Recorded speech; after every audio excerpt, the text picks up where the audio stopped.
Good morning students. Last time हमने chapter number 5 मेहनत की मौसम ये पोयम कैसे गाते हैं वो मैंने आपको वीडियो भेजा था। मुझे आशा है कि तुम लोगों ने ये वीडियो ध्यान से सुना होगा और इस तरह से गाने की प्रैक्टिस भी करते होंगे, क्योंकि ये पोयम जो है वो एग्जाम में मेमोराइजेशन में आने वाली है, इसलिए आप रोज उसको गाने की प्रैक्टिस करना। आज हम करेंगे मेहनत की मौसम का एक्सप्लेनेशन कि किस तरह से ये जो वर्ड्स हैं उसका मतलब क्या होता है। सबसे पहले मैंने लास्ट टाइम आपको उनके जो पोएट हैं नाथालाल दवे उसके बारे में मैंने आपको बता दिया था कि उन्होंने शिक्षा के क्षेत्र में बहुत सेवा की थी और इस तरह से उन्होंने पूरी जो कविता ने तेमने समृद्ध करी थी, यानी कि बहुत सारी पोएम उन्होंने तैयार की थी। तो ये नाथालाल दवे भी नाम आप याद रखना, क्योंकि एग्जाम में कई बार ब्लैंक्स में भी पूछा जाता है और जब आप पोएम लिखते हैं तो नेचुरली आपको ये लिखना तो होता है।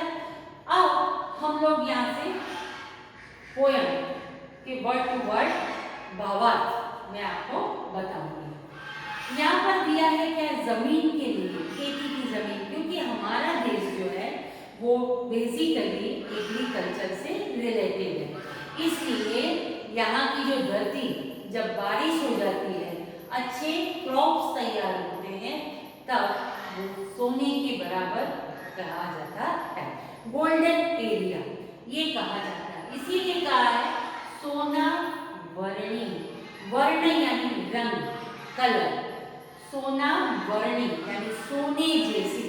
जब उसके अंदर लहलहाते जो क्रॉप्स हैं वो नजर आते हैं तो वो पूरी धरती हरियाली वाली और सोनावर्णी इसलिए कहा गया है क्योंकि उस किसान को वो सब क्रॉप्स को बेचकर पैसे मिलते हैं, इसीलिए कहा है सोनावर्णी सीम बनी। सीम का मतलब होता है गांव के बाहर का इलाका, जिसको हम हद, सीमा या फिर पादर बोलते हैं। तो सोनावर्णी सीम बनी मेहुलिये कीदी महल, ये सोने जैसी धरती कैसे बनी? तो मेहुलियो, मेहुलियो यानी बारिश, कीदी यानी करी, ये रीजनल लैंग्वेज के वर्ड्स हैं। तो मेहुलिये कीदी महल, महल यानी कृपा, दया, मेहुलिये कीदी महल में जब बारिश अच्छे से हुई तब हमारी धरती, हमारे गांव की जो हद है, हमारे गांव की जो सीमा है वो अब सोना वर्णी बन गई थी, यानी सोने की बन गई है। क्यों भाई? मौसम आवी मेहनत ने, ये धरती तो हरियाली से छा गई है, पूरे क्रॉप्स तैयार हो गए हैं, लेकिन अब भाई चलो क्या है, मौसम आवी मेहनत ने, मौसम यानी ऋतु, ये मौसम जो है वो मेहनत की आ गई है। मेहनत करने की क्यों? क्योंकि पहले तो मेहनत कर चुके हैं, बीज बोना, फिर उसके आजू बाजू का वीडिंग काटना, ये सब तो किया है, पर अब लहलहाते जो पाक यानी कि क्रॉप्स है वो काटने का, हार्वेस्टिंग का समय आ गया है, इसीलिए कहा है कि मौसम आवी मेहनत की, अब मेहनत करने की मौसम आ गई है। क्योंकि ये लहराते पाक यानी कि क्रॉप्स जो है उसको हम काटेंगे, उसको हम खड़ा, खड़ा यानी कि जहाँ पर अनाज को साफ करने की जगह होती है वहाँ ले जाना है। तो अब मेहनत का समय आ गया है, जल्दी से भाई चलो अब हमें मेहनत करनी है।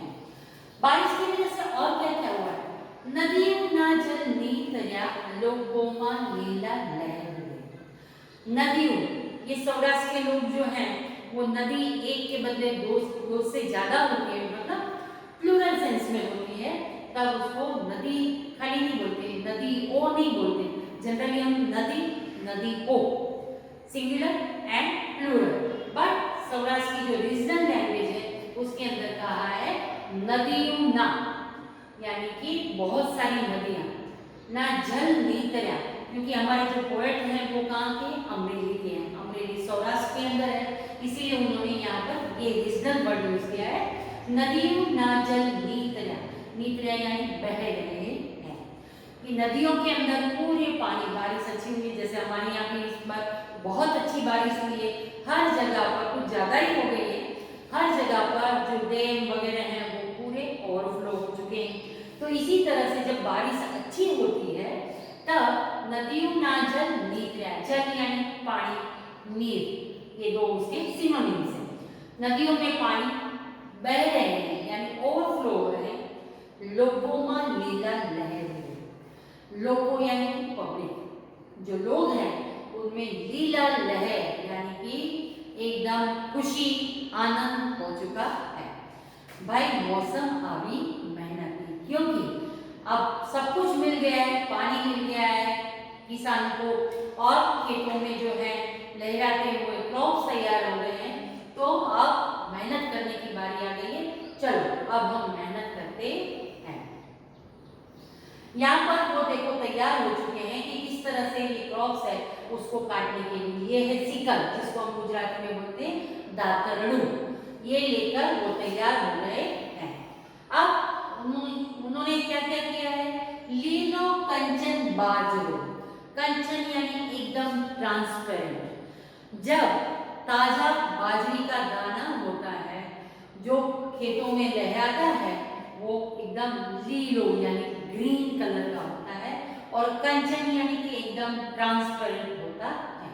लीलो कंचन बाजरो में उजड़ो दूध कपास रे, कई लोगों ने बाजरी बोई थी तो बाजरी तैयार हो गई है, અને उजड़ो यानी एकदम खुला हुआ, एकदम सफेद, उजड़ो दूध, उजड़ो यानी कि एकदम ब्राइट जो है वो दूध जैसा सफेद, क्या है, कपास यानी कॉटन।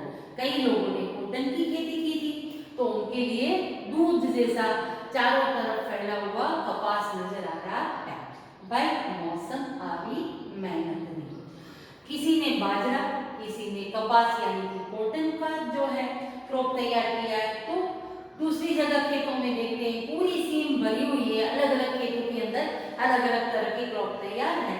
तो जुआर यानी कि ज्वार जो है, मिलेट जिसको हम बोलते हैं, वो जुआर लोथे लुमे जुमे, लोथे यानी एक बंच की तरह, सब कुछ कोन में होता है, बाजरी भी कोन के अंदर होती है, जैसे मकई का होता है, इसी तरह से इसके दाने छोटे होते हैं। इसी तरह से जुआर is very good for health, और इसमें क्योंकि बहुत ही लो कैलोरीज होती है इसीलिए जुआर की जो रोटी है, पहले के जमाने में तो उनके पास यही होता था तो वो खाते थे, पर आजकल हमारे जो लोग हैं कैलोरी कॉन्शियस हो गए हैं, वो लोग भी ज्वार को ही प्रेफर करते हैं, क्योंकि गेहूँ और बाकी सब मैदा और ये सब आटा जो है वो हमारी हेल्थ को नुकसान करता है, इसीलिए बाजरा जो हम लोग ज़्यादातर विंटर में यूज़ करते हैं, और ज्वार जो है वो एनी सीजन, ज्वार जो है उसमें बहुत ही ज़्यादा मतलब कैलोरीज कम होती है और बाकी जो है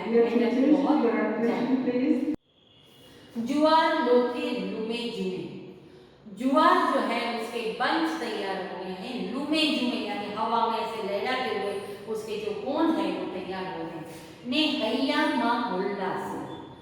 अब इतनी सुंदर जगह पर हम जब जाते हैं तो हमारा मन वैसे ही प्रफुल्लित हो जाता है। तो जब किसान इतनी मेहनत करके जब क्रॉप को तैयार देखता है तो उसकी खुशी का तो ठिकाना ही नहीं रहता।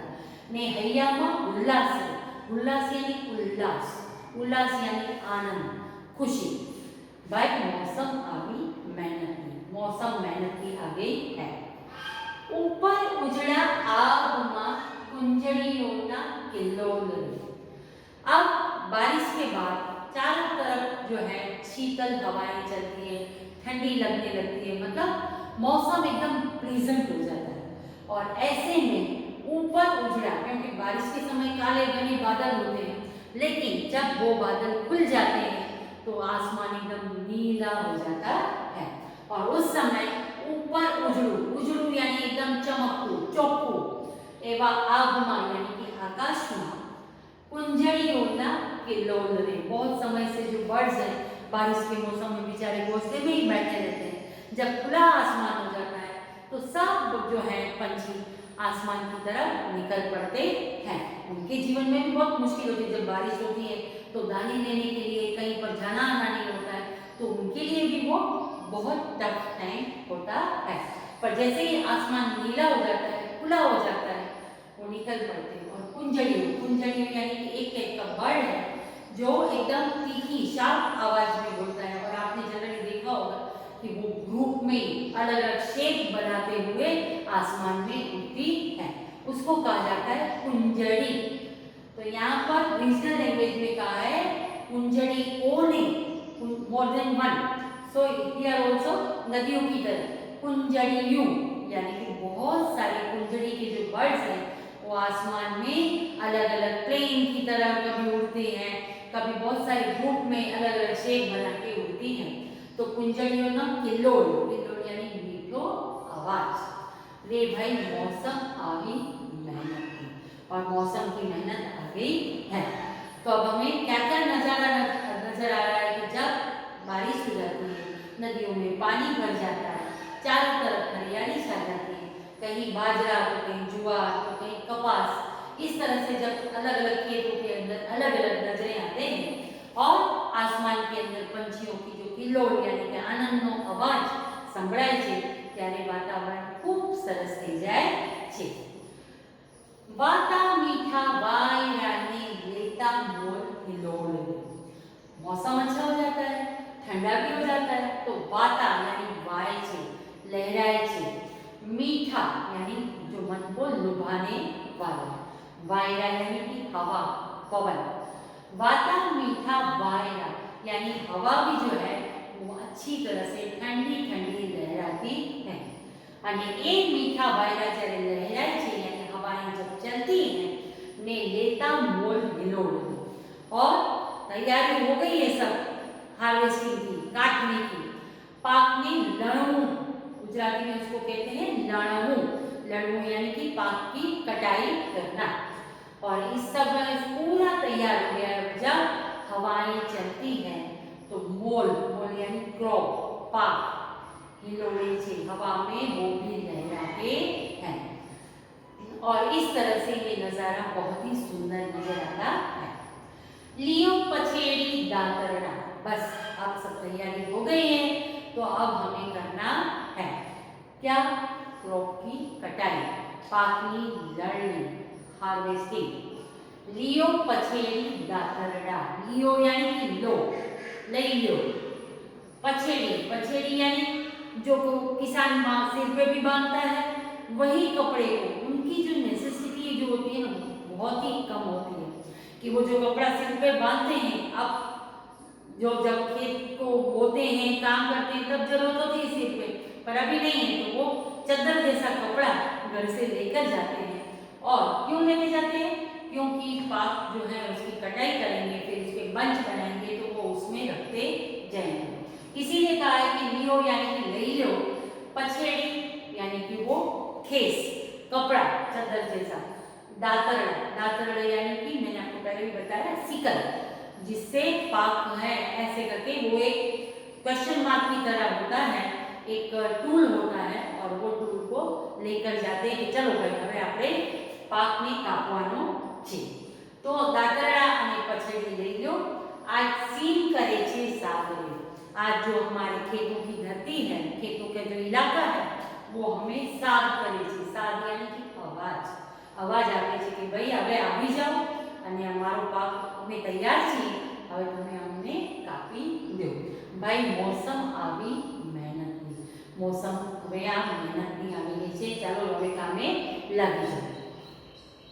रंगे संगे काम करिए थाय मलक आबाद, रंगे संगे यानी खुशी खुशी काम करना है। ओह इतना सारा खेतों में काम करना है तो बहुत मुश्किल है, मेहनत करनी पड़ेगी, ऐसा उनके दिमाग में आता नहीं है।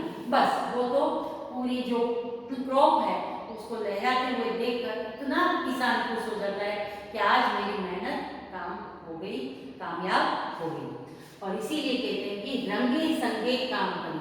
वो लोग जब खेतों में काम करते हैं तो काम का बर्डन भी, कई बीच बार हम लोग जो मेहनत ज़्यादा काम होता है तो म्यूजिक सुनते हैं, क्योंकि वो हमारा जो बर्डन है उसको हम रिलैक्स मूड में करना चाहते हैं, तो गाने गाते भी हैं, गाने सुनते भी हैं। पर ये लोग जो हैं वो खेतों में काम करते करते गाने अपने आप बनाते हैं, हम लोग जिसको लोकगीत बोलते हैं ना, वो लोकगीत इसी तरह से होते हैं, लोगों द्वारा गवाયેલું गीत એટલે लोकगीत। तो ये फोक सॉन्ग्स जो है वो इसी तरह से खेतों में, जो बाकी कई घरों में मसाले पीसने में, हर जगह पर वो लोग जब काम करते हैं तो अपने आप औरतें जो है गाती हैं और इस तरह से फोक सॉन्ग्स बन जाते हैं। तो रंगे संगे काम करिए, रंगे એટલે આનંદમાં, સંગે એટલે સાથે, સાથે મળીને આનંદ કરતા કરતા કામ કરીએ અને થાય મલક, થાય એટલે થઈ જાય, મલક यानी कि इलाका, प्रदेश, एरिया आबाद हो, यानी कि आबाद થઈ જશે, यानी कि समृद्ध થઈ જશે, प्रॉस्पेरिटी जो है वो बहुत आ जाएगी। भाई मौसम आवी मेहनत में। अब पाक की जो है कटाई वो तो वो लोग कर रहे हैं, पर उसके लिए और भी क्या तैयारी करनी है, क्योंकि वो जो क्रॉप है वो क्रॉप को एक जगह से वहाँ पर उठा के रखना है, क्योंकि पहले के ज़माने में टेक्नोलॉजी इतनी नहीं थी। तो अभी तो हार्वेस्टिंग मशीन आता है, वो सीधा उठा के लेके जाता है। फिर क्रशर होता है, तो क्रशर के अंदर क्या होता है कि अनाज को डालते ही छिलके अलग और दाने अलग हो जाते हैं। पर उस जमाने में टोटली मैन्युअल होता था, जो इंसान वो सब कुछ अपने हाथों से काम करता था। इसीलिए वो लोग क्या करते हैं, लिपि गुपी ने खड़ा कर, आज जिसको हम गोडाउन, वेयर हाउस बोलते हैं, पुराने जमाने में सिर्फ जो घास, सूखी घास होती है उसके छपड़े बनाकर एक जो है टेम्पररी शेड जिसको बोलते सकते हैं, ऐसे शेड बनाते थे, उसको बोलते थे खड़ा। खड़ा એટલે શું, જ્યાં આગળ અનાજને કાપીને રાખવાની જગ્યા, जिसको आज हम बड़े बड़े गोडाउन में, शेड में, वेयर हाउस में डालते हैं। इसी तरह से उस जमाने में खेत के अंदर ही 2-4 बम्बू स्टिक डाल के उसके ऊपर छोटा सा कच्चा छपरा बनाकर इसके नीचे की जमीन जो है, क्योंकि तभी तो कोई फ्लोरिंग होता नहीं था, मिट्टी होती थी, तो मिट्टी के ऊपर वो लोग क्या करते थे, लीपू, लीपू यानी गोबर और चिकनी मिट्टी जो है उससे कच्चा फ्लोरिंग बनाते थे। तो लिपि गुपी यानी फ्लोरिंग को तैयार कर दो ताकि अनाज के दाने मिट्टी में मिल ना जाए। इस तरह से लिपि गुपी ने खड़ा करो, खड़ा करो यानी कि शेड बनाओ। लाओ ढगले ढगला धान में, फिर क्या है, तैयार हो गया है, तो जो भी अनाज तैयार हुआ है ढगले ढगला यानी बल्क में जो है धान, धान यानी कि अनाज राखोगे, कापी कापी में एक जगह भेगा करो। और इस तरह से वो तैयारी करते हैं। लिपि गुपी ने खड़ा तैयार करे छे અને એ ક્યાં શું લઈ આવશે, ત્યાં આગળ ઢગલે ઢગલા ધાન લઈ આવશે। રડનારો તે માનવીને દેનારો ભગવાનને, कि રડનારો यानी कि मेहनत करनारो, એને પાડી પોસીને મોટું કરનારો तो मानवी છે, यानी कि मनुष्य છે, इंसान है, कि मेहनत करके अपनी रोजी रोटी कमाने वाला तो इंसान है, पर देने वाला कौन है, भगवान है। ने देना रो भगवान है। अगर भगवान देगा नहीं तो इंसान क्या कर सकता है, क्योंकि हम जो कुदरत है, नेचर है, उसके प्रति बहुत ही, चाहे हमारा साइंस कितना ही बढ़ जाए, लेकिन अगर नेचर जो चाहता है वही होता है। और इसीलिए कहते हैं ना कि वही होता है जो मंजूर खुदा होता है। इसी तरह से यहाँ पर रडनारो ते मानवी, मेहनत करीने कमानारो तो आ मानव छे, इंसान है, लेकिन देनारो भगवान है। लास्ट में मतलब भगवान को थैंक्स कहा गया है, आभार मानो छे नो कि देनारो भगवान। अगर ईश्वर की इच्छा होगी तो अच्छी बारिश देंगे, अच्छी बारिश देने के बाद जो है सीन के अंदर पूरे के पूरे तैयार हो जाएंगे, क्रॉप्स तैयार हो जाएंगे। અને એ દેનારો ભગવાન જ્યારે આપણા પર મહેરબાન હશે તો આપણને જીવનમાં કંઈ જ કમી રહેશે નહીં અને આપણું જીવન આબાદ થઈ જશે। तो इस तरह से यहाँ पर लास्ट में भगवान को भी धन्यवाद किया है कि आप ईश्वर हमारे पे खुश रहेंगे और हमेशा ऐसे ही खुश रहना, ताकि हमारा जीवन एकदम अच्छे से स्मूथली हम सफ़र कर सकें। तो हम मेहनत करने में थकेंगे नहीं, लेकिन अगर ईश्वर जो है हमारे पे मेहरबान होगा तो हम दुनिया के अंदर सब कुछ कर सकते हैं। अब यहाँ पर जो है सबसे समझूती, यानी कि शब्दार्थ, ये मैं आपको इसकी पीडीएफ भी भेजूंगी, लेकिन हम लोग हमेशा उसको शॉर्ट फॉर्म में लिखते हैं, तो मैं आपको बता दे रही हूँ। जैसे सोनावरणी तो सोना जेवा रंगवाणी, तो वह आप एज इट इज लिखेंगे। मौसम तो ऋतु, नदियों तो नदियों, नीतया तो चोखा, लीलो कंचन तो संपूर्ण लीलो या तो फिर ताजो लीलो। फिर उसके बाद डोठो तो जुआनो, कणस, कणस यानी कि कौन, उल्लास तो उल्लास या तो खुशी। फिर उसके बाद है कुंजड़ी तो एक प्रकार का पक्षी। मैंने आपको बता दिया कि कुंजड़ी कैसी होती है। शाम के समय पे आप आसमान की तरफ नजर डालेंगे तो एकदम शार्प आवाज में एक साथ ग्रुप में जाने वाले जो पंछी होते हैं उसको कहा जाता है कुंजड़ी। किलो तो आनी, हिलो तो झूलવું, हिलવું એટલે લહેરાવું। પછેડી તો ઓઢવા કે પાથરવા માટેનું કપડું। દાદરડા તો पाक कापवा के लड़वा माटेનું औजार, या आप उसको एक औजार के तौर पर भी देख सकते हैं, जिसको मैंने आपको सीकल बताया। मलक तो प्रदेश, खड़ा तो अनाज काढ़वानी जगह, अनाज ने जोड़ीने काढ़वानी जगह। ये आप याद रखना, क्योंकि ये जो है शब्द समूह में आ सकता है, गिव वन वर्ड में आ सकता है कि कणसलाने गुंदीने जोड़ीने काढ़वानी जगह यानी कि खड़ा, અને રડનારો यानी કમાનારો, મહેનત કરનારો, કમાનારો, રોજી રોટી મેળવનારો કે કિસાન છે, જ્યારે એને દેનારો કોણ છે, भगवान છે। तो इस तरह से ये शब्द समझूंगी जो है वो मैं आपको पीडीएफ में भेजूंगी। इसके अलावा क्वेश्चन आंसर्स भी भेजूंगी। आप ये पोएम को मेमोराइज भी करेंगे और गा के, हो सके तो फिर से वो गा के सुन के आप उसकी प्रैक्टिस करेंगे और इस तरह से ये पोएम को आपको करना है। मुझे आशा है कि आप लोगों को ये समझ में आ गया होगा। कुछ कुछ वर्ड्स हैं उसको आप बार बार रिपीट करेंगे तो आपको बहुत ज़्यादा समझ में आ जाएगा। तो इस तरह से ये जो हमारा चैप्टर 5 है वो चैप्टर 5 सोनावरणी सीम बनी यानी मेहनत की मौसम, ये पोयम का नाम जरूर से आप याद रखना। अब उसके बाद नेक्स्ट टाइम में मैं आपको पीडीएफ भेजूंगी जिसके अंदर आप क्वेश्चन आंसर है उसको आप अपनी नोटबुक के अंदर कॉपी कर देना। Till then bye.